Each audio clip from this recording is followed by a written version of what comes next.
Well, Russ, your fine run continues. Yeah, really good performance last Saturday, professional, against a team who could have given us anything last Saturday. Really didn't know what to expect, but fortunately we come out on the right end of the result. And you've been on a really good roll lately. I mean, I suppose the temptation is to say it might just be too little too late, but nonetheless you're finishing on a high note. Possibly. We're still in it, and that's the main thing. So there's something to play for this Saturday, and hopefully the following Saturday, and that's all we can try for. I think it's 1 defeat in 10, albeit quite a few draws, but 4 wins on the spin is undoubtedly it's good form. Well, that's obviously very pleasing. Does that as well make it frustrating that what went before? It's happened, unfortunately, and that's where we are. No, I'd rather win 4 games on the bounce now than lose 4 games. I think I said about 2 months ago, we've got to build some optimism going into next year. We're certainly doing that now.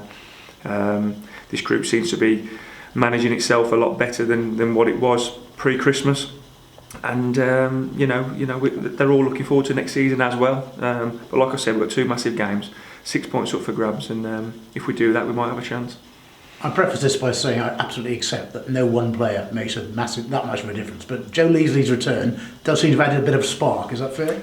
Yeah, I think quality as well from set pieces. He scored 3 goals from set pieces. He's a good player, hence why we signed him in November for a fee. So there is a reason we sign these players, because they're good players. So when they're missing for 3.5 to 4 months, it's going to hamper us. It's great the playoffs to a degree, isn't it? Because there aren't many clubs mid-table now who've got nothing to play for going into the final couple of weeks of the season. Yeah, and it's why the league's so exciting. You look at the teams at the bottom winning last week and Tuesday, and I think there's still 4 or 5 teams in it there. So there's plenty to play for. There's probably 2 or 3 teams with absolutely nothing to play on. We've given ourselves a chance the last 2 months, and we'll give it everything this Saturday to get the maximum points. And of those 2 or 3 teams, probably Hereford are one of those, but they play Bradford Park Avenue and Blythe Spartans in their last 2 games, so they owe the league. They've got to put in a shift there. Right? Oh, for sure. Listen, just because they've got nothing to play for, they've still got a lot of players who are out of contract.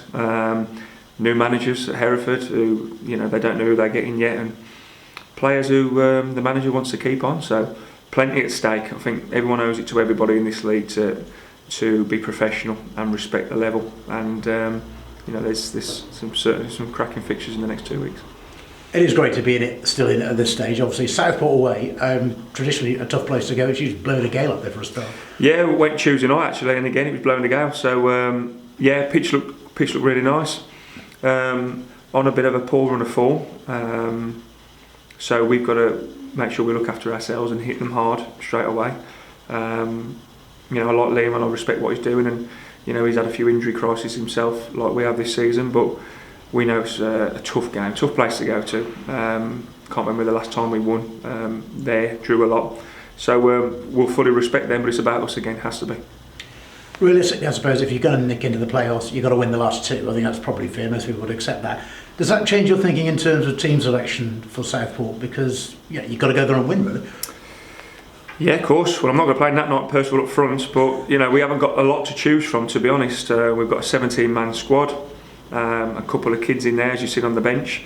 So we are what we are. We've put a few to the side, and our squad is a 17-18-man squad at the moment, and that's without any niggles and injuries. So we are what we are. The team probably picks itself for Saturday. I looked at the results midweek. I think there were 4 games on Tuesday night. Didn't do you a lot of damage, did they, really, in terms of the sides around you? No, it could have been better, but could have been a lot worse. So, like I said, we're 2 points out of the playoffs, albeit there's some games in hand, but we're one of about 7 or 8 teams fighting for it. So, you win the 6 points, you give yourself a great chance. But first and foremost, we've got to win Saturday. Like we had to beat Telford, like we had to beat Fylde, like we had to beat Buxton, and we've done it. So, fair play to the lads, they put themselves in a position. They look like they're enjoying it a bit more now with a bit of pressure on them. So let's see what Saturday brings. And if you can get the right result on Saturday, it'll be rocking here for the final day, isn't it, really? Yeah, that's our aim, to make us competitive against Kettering on Saturday. But it has to be just focusing on Southport now. And it is about us, it's not about them. We've got to go there right frame of mind and take the game to them. Energy, like we have done, starting games well. Always gives you a chance, and keeping the back door shut. If you do that, you're going to get something from the game.